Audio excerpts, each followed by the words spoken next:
Bueno, en el capítulo anterior hemos identificado al antimachía y ahora en este segundo capítulo vamos a ver las descripciones que nos da la escritura con respecto a este antimachía profetizado y su reino que estableció en esta tierra. Hemos visto en el capítulo anterior, en el libro de Daniel 7, 7 y 8, ya que el antimachía se va a levantar de la cuarta bestia. También hemos podido identificar que la cuarta bestia es un reino, es un cuarto reino que se levantó en la tierra, ¿ya? Y ese reino es el reino de Roma. Muy bien. Cuando nosotros vemos, por ejemplo, la estatua, ¿no?, que soñó Nabucodonosor, ya vemos que la piedra que golpeó la estatua del sueño de Nabucodonosor de Daniel 2, ¿dónde es que la golpeó? Lo golpeó en los pies, ¿ya? Y golpeó ¿a qué imperio? ¿Golpeó al imperio romano o al imperio griego? ¿Ah? ¿A cuál de los dos imperios o reinos es que golpeó la piedra? ¿Al imperio romano o al imperio griego? Al imperio romano. Ya existe una falsa profecía que enseña que el antimachía ya se levantó en el pasado, en el tiempo de Grecia, con Antíoco Epifanes, ¿ya? Pero es que la piedra no golpea aquí en el vientre, que es el bronce, no, ahí no es, ¿no?, sino en el hierro, que representa a Roma. También hay una falsa enseñanza que dice que el antimachía se levantará en el Islam, dicen, ¿no? Pero la escritura no dice eso, ¿ya? La escritura dice que el antimachía se levantará del cuarto reino, del cuarto imperio. ¿Cuál es ese? Roma, sencillamente. Cuando esta entonces se divida en sus componentes. Y esta ya se dividió hace muchos años, ¿ya? Con la caída del Imperio Romano de Occidente, ¿ya? Entonces allí entonces no fue dividida entonces sus componentes. Muy bien. Entonces, eso es lo que enseña la escritura. Y asimismo enseña que el antimachía gobernará hasta que el anciano de días llegue. Muy bien. Entonces, eso quiere decir que el antimachía ya está entre nosotros, gobernando. Y ahí lo puede ver. Ahí está. Ojo, que el antimachía no es el Papa. Ojo. El Papa es el representante o vicario del antimachía, ¿ya? El antimachía es el que está detrás del Papa, y ahí lo puede ver, ahí está. ¿Muy bien? ¿Y quién es este espíritu que está detrás del Papa? Este es Jesucristo, el Hijo de Dios, ¿ya? El cual, como podemos observar, está siendo adorado en todas las naciones e iglesias del mundo.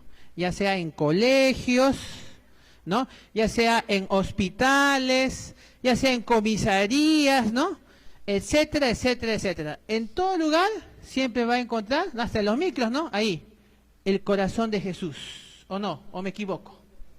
Ya, en todos sitios usted encontrará la imagen de Jesús. Y las personas aún están esperando, ¿no?, por el antimachía profetizada, ¿no? Ah, no, que este todavía va a venir todavía, ¿no? Cuando en realidad el antimachía, ¿no?, Jesucristo, ya está reinando y siendo adorado por todos, ¿no?, tal como lo podemos ahora, ¿no?, en tantos años observar. Muy bien. Otro segundo punto que la escritura nos decía es que este antimachía se iba a levantar de entre los 10 cuernos, ¿no? En Daniel 7:8 nos decía que miré a los cuernos, ¿no? Es decir, ahí miraba a Europa, esos 10 cuernos era Europa. Y entre ellos, aquí uno pequeño, ¿no?, se levantó, ¿no? Daniel 7:8. ¿Bien? Entonces, eso quiere decir, entonces, que la sede del reinado del antimachía, entonces, estaría ubicado, ¿dónde? En Europa. ¿Ya? Y desde allí, entonces, se extendería a todo el mundo. Y efectivamente, allí, en Italia, en Roma, una nación europea, podemos ver la sede del cristianismo universal, el Vaticano. ¿Y a quién se adora allí en el Vaticano? Aquí está el Vaticano. Aquí. ¿Qué imagen podemos ver ahí como imagen central? ¿Quién es este? ¿No es Jesucristo?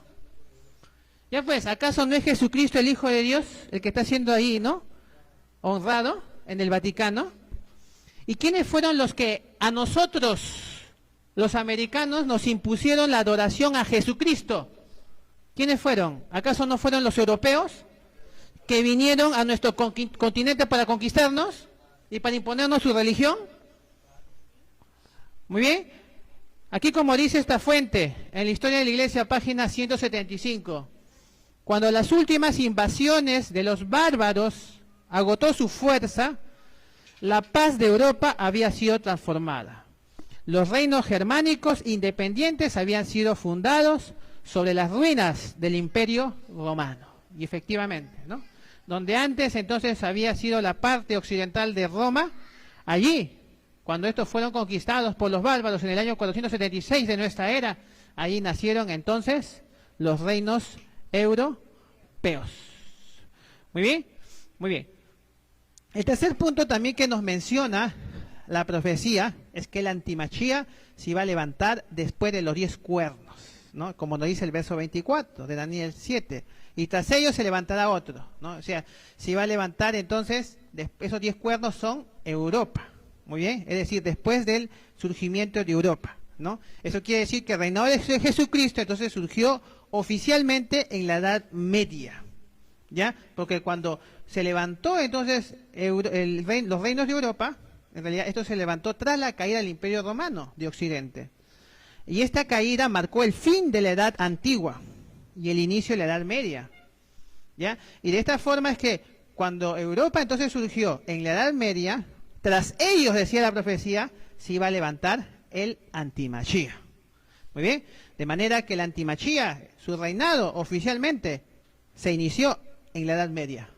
Y ahí podemos ver que efectivamente su reinado marcó un tiempo de oscurantismo a la humanidad.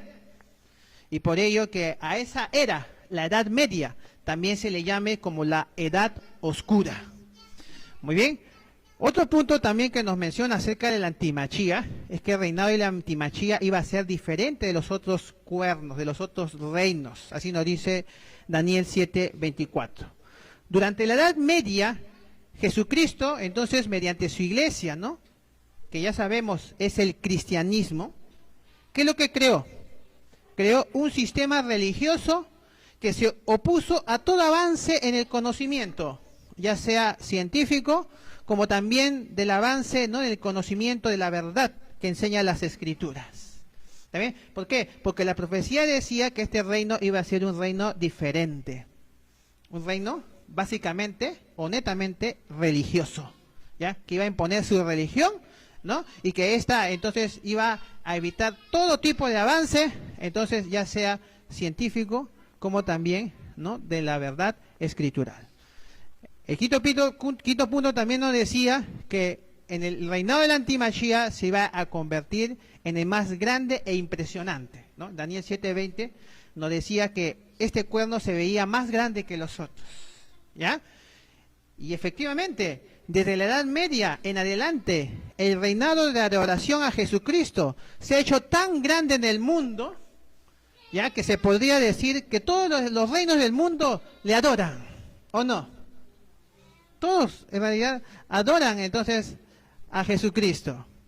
El sexto punto, como nos dice Daniel 7:20, ahí nos decía ante el cual habían caído 3. Es decir, el surgimiento del antimachía hizo entonces que se arrancaran 3 cuernos, es decir, 3 reinos europeos.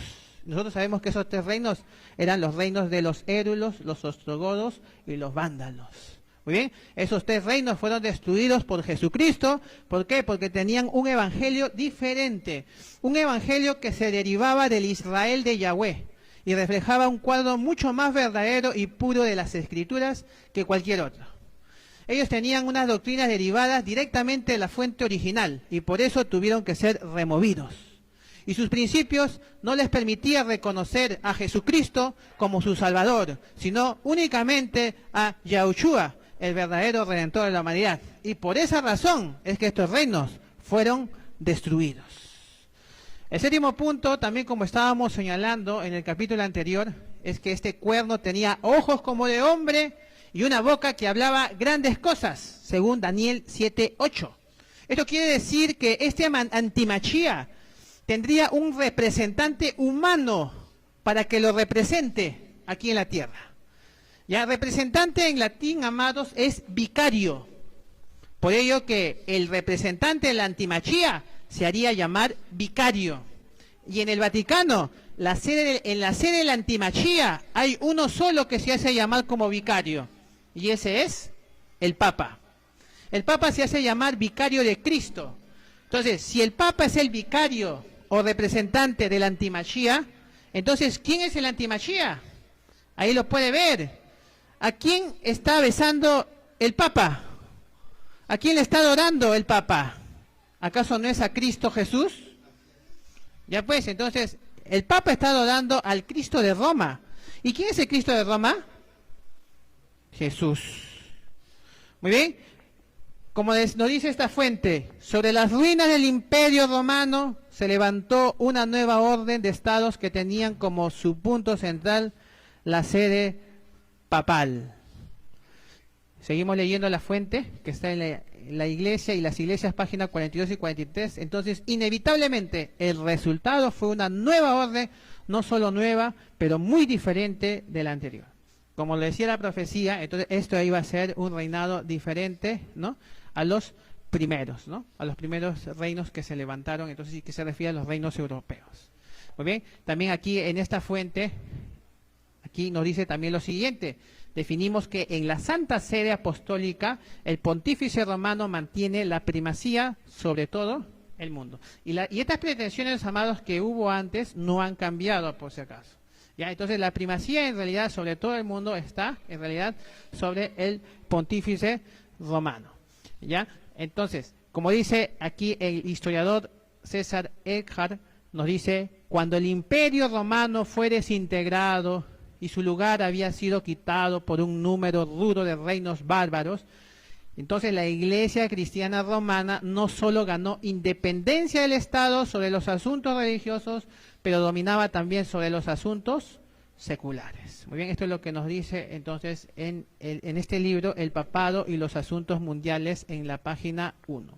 Y también asimismo este historiador Tomás Hobbes también nos decía: si una persona considera lógico el origen del gran dominio eclesiástico, fácilmente ella percibirá que el papado no es más que el fantasma del Imperio Romano difunto, sentado y coronado sobre la tumba de él mismo.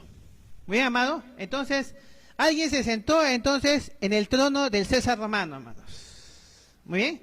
Y ya sabemos que ese es el Papa. Muy bien. Que en realidad se hace llamar el vicario ¿de quién? De Cristo. Muy bien. El representante de Cristo. Recordemos que el antimachía no es el Papa, como así falsamente lo han estado enseñando muchas iglesias. El Papa es el vicario del antimachía. Es su representante, mas no así es el antimachía. El Papa representa a Cristo y Cristo es el antimachía, cuyo nombre ya sabemos que es Jesús.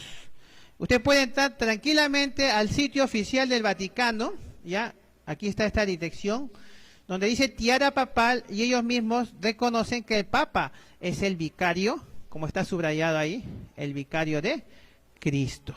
¿Ya? Como aquí también está historia de la tiara, y aquí está vicario de Cristo en la tierra. ¿Ya? Él es el representante entonces de Jesucristo aquí en la tierra. Ahora nosotros nos preguntamos, ¿qué significa ser vicario de Cristo en la tierra? Bueno, en esta fuente católica vamos a leer qué es lo que significa. Ahí nos dice: significa hacer las veces de Cristo, enseñando, gobernando, dirigiendo, animando y sirviendo a todos los fieles. Cristo ya murió, resucitó y subió al cielo, pero deja en su lugar aquí en la tierra al Papa, que tiene una especial asistencia del Espíritu Santo para poder cumplir con esta misión. ¿De qué cosa? Representar a Cristo. Entonces aquí hay dos cosas, amados, que podemos subrayar. Entonces, vicario de Cristo significa entonces hacer las veces de Cristo, pero también significa representar a Cristo. Muy bien. Aquí también hay otras definiciones acerca de lo que es vicario. ¿Ya? Por ejemplo, aquí el diccionario Larousse del año 2001, en la página 1030 nos dice vicario, dícese de la persona que hace las veces de otra, sustituyéndola en sus funciones o ayudándola con el mismo poder y facultades. Vicario de Cristo, el Papa. Muy bien. Aquí también, en el Gran Diccionario Everest de la lengua española, en la página 2304, nos dice vicario que tiene el poder o facultades de otro o le sustituye. Vicario de Cristo, el Papa. ¿Qué más? Aquí también en este diccionario de la Real Academia Española nos dice vicario que tiene las veces, poder y facultades de otra persona o la sustituye. Vicario de Cristo, uno de los títulos del sumo pontífice, como que quien tiene las veces de Cristo. Entonces, amados, y aquí también el diccionario de sinónimos Vox nos dice sinónimo de vicario es sustituto.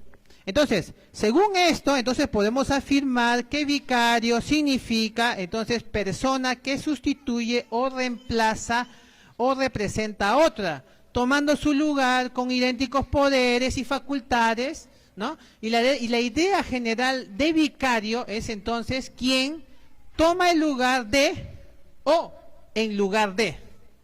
Entonces, de acuerdo a todo esto, entonces, de estas definiciones que estamos viendo acerca de lo que es vicario, entonces, ¿el Papa vendría a ser el antimachía?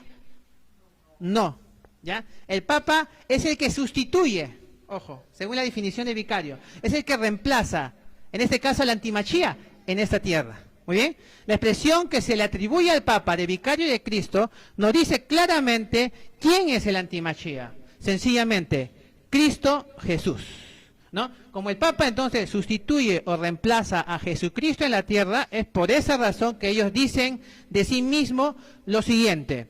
Por ejemplo, aquí, este señor, ya, llamado Cesarea Baronio, cardenal e historiador en el año 1538 a 1606, ¿no?, que vivió, en sus crónicas afirma que el Papa Pío X dijo, el Papa no solo es el representante de Cristo, sino Jesucristo mismo, disfrazado de carne y hueso. También este cardenal, ya Henry Manning, en su libro, El poder temporal del vicario de Cristo, dice, el vicario del Hijo encarnado de Dios, sumo sacerdote ungido y gobernador temporal supremo, el Papa, se sentó en su tribunal para juzgar imparcialmente entre nación y nación, personas, soberanos y súbditos. También en esta otra fuente, el Católico Nacional, julio de 1895, tú eres un sacerdote eterno. No eres un hombre, hijo de un pecador, pero un alter Christus, que significa otro Cristo, para siempre para ser sacerdote del Altísimo con poder sobre el Altísimo. El Papa no solamente es el representante de Jesucristo, pero Él es Jesucristo mismo, ocultado en el velo de la carne. Muy bien, amados. Entonces, como dice ahí, estamos viendo alter Christus en griego también significa anticristo, ¿ya? Que es que también significa en el lugar de Cristo. Aquí también el cardenal Robert Bellarmine nos dice todos los nombres que en las Escrituras se aplican a Cristo, por virtud de los cuales está establecido que Él está sobre la Iglesia, todos los mismos nombres están aplicados al Papa. Muy bien, amados, entonces, de acuerdo a estas definiciones, entonces el Papa no solo actúa en nombre de Jesucristo, sino que también lo reemplaza. Y reemplazar es tomar el lugar de alguien, es sustituirlo. Eso quiere decir entonces que ser su vicario significa las definiciones que hemos leído hace unos momentos. La profecía señalaba que el antimachía tendría su vicario aquí en la tierra, y ahí lo estamos viendo. En cambio, el Machía verdadero que vino a morir, ¿no?, por su pueblo Israel, Yahushua, él no tiene necesidad de ser sustituido por algún hombre en la tierra. ¿Ya? Para Yahushua no hay hombre, por más puro, casto, célibe, consagrado y piadoso, que lo pueda sustituir. Él mismo es el mediador, el intercesor, o sea, él es en realidad todo. Por eso es que él también se llama Yahweh, que significa yo soy el que soy. Muy bien, entonces, amados, como podemos ver aquí, vemos aquí al Papa haciendo la señal de ¿quién? De Jesucristo, ¿sí o no? Está haciendo la misma señal que Jesucristo. Y Jesucristo está haciendo la misma señal que ¿quién? De Baphomet, ¿no? ¿Y quién es Baphomet? ¿No es Hasatán? Entonces, mediante estas señales, ¿no? Entonces, se puede ver claramente que el Papa es el representante o vicario de Cristo. Pero también Cristo es el representante o vicario de ¿quién? De Satán. Muy bien. Y en lo referente al prefijo anti, ya anti viene del idioma griego y tiene dos significados. Y significa opuesto a, ese es uno, y el otro significado es en lugar de. Con lo cual, antimachía puede significar opuesto a machía, pero también antimachía puede significar en lugar del machía. Muy bien. Entonces, podemos asegurar sin lugar a dudas que la antimachía entonces tomará el lugar del verdadero machía de Israel y se opondrá a él, es decir, al machía de Israel. ¿Y quién es el machía de Israel? Yahushua. Pero de la forma más astutamente diabólica posible, pretendiendo ser Yahushua, pero con otro nombre, y así pervertir al pueblo de Israel desde adentro. Y esto mediante un sistema religioso impuesto en todo el mundo, donde todo el mundo estará cautivo en el engaño de la religión. Y efectivamente, el único en la historia que ha pretendido ser Yahushua, pero con otro nombre, es Jesús, a quien los judíos también llaman Yeshua, de manera que es Jesús y Yeshua, el antimachía profetizado, quien para tener cautivos a todos en el engaño, entonces ha creado un sistema religioso llamado cristianismo y su derivación, el judaísmo. Yanán capítulo 5, verso 43 nos dice: yo he venido en nombre de mi Padre y no me recibís. Si otro viniera en su propio nombre, a ese recibiréis. Claramente el Mashiach de Israel dijo que había venido en el nombre de su Padre Yahweh, por ello que él se llama Yahushua. Sin embargo, ¿lo recibieron con ese nombre? Yahshua mismo dijo, no me recibieron. Por lo tanto, la humanidad no está adorando al verdadero Redentor de la humanidad. ¿Por qué? Porque no lo han recibido. ¿A quién han recibido? A ese otro que el Mashiach dijo que iba a venir en su lugar y en su propio nombre. Y ese otro, los cristianos le conocen con el nombre de Jesús. Y los judíos le conocen con el nombre de Yeshua. Muy bien. Ahora, el octavo punto es que el antimachía iba a hablar palabras contra el Altísimo, así como nos dice Daniel 7:25. Y hemos visto que el antimachía blasfemaría el nombre del Creador y del Redentor para que en su lugar sea adorado su nombre. Y efectivamente, cuando vemos las Biblias cristianas y judías, allí ya no está el nombre de Yahweh, ni de su hijo Yahushua. Allí están los nombres de Jesús y de Yeshua. Tampoco cuando uno entra a un templo cristiano o una sinagoga judía, allí no se exaltan el nombre de Yahweh, ni tampoco de Yahushua. Más bien en el cristianismo se exalta el nombre de Jesús, y en el nombre de Yeshua se exalta en el judaísmo mesiánico. La profecía decía que se exaltaría el nombre del antimachía, y efectivamente cuando vemos las iglesias a quien están ellos exaltando, podemos corroborar que la profecía se cumplió al pie de la letra. También Revelaciones 13:5 nos decía que se le dio boca que hablaba grandes cosas y blasfemias, y se le dio autoridad para actuar 42 meses. Veamos aquí otra definición de lo que es blasfemia, ya porque nos decía que aquí entonces el antimachía por medio de su reinado iba a hablar grandes cosas y blasfemias. Muy bien, aquí en Yanán capítulo 10, versos 30 y 33 nos dice, yo y el Padre uno somos. Y le respondieron los Yahudí, diciendo, por buena obra no te apedreamos, sino por la blasfemia, porque tú siendo hombre te haces Elohim. Muy bien, y en Lucas capítulo 5, verso 20-21 nos dice, al ver él la emuná de ellos, le dijo, hombre, tus pecados te son perdonados. Entonces los escribas y los fariseos comenzaron a cavilar diciendo, ¿quién es este que habla blasfemias? ¿Quién puede perdonar pecados si no solo Elohim? Entonces, amados, según la escritura, blasfemia, ¿qué cosa es? Cuando el Mashiach aquí, ¿no? Entonces, ¿por qué le querían apedrear? Por la blasfemia. ¿Por qué? ¿Cuál es de la blasfemia? Que uno siendo hombre se hace ¿qué cosa? Elohim, el poderoso, ¿no? Entonces, alguien que dice que es Elohim, ¿no? Como el creador, ¿no? Entonces, esa es una blasfemia. Y otra blasfemia, como dice acá, ¿no? Este habla blasfemias. ¿Quién puede perdonar pecados? Si no, solamente, ¿no? Elohim. Entonces, la segunda blasfemia, otro aspecto que se puede considerar también como blasfemia, como dice la Escritura, entonces, es alguien que dice que puede perdonar pecados. ¿Ya? Entonces, o un sistema que dice, ¿no? Que se cree, ¿no? Tan superior como el Creador, y así mismo, ¿no? Se cree con el poder para perdonar pecados, entonces ese es un poder blasfemo. ¿Bien? Bueno, ¿qué nos dice Roma? ¿Ah? ¿Qué nos dice Roma?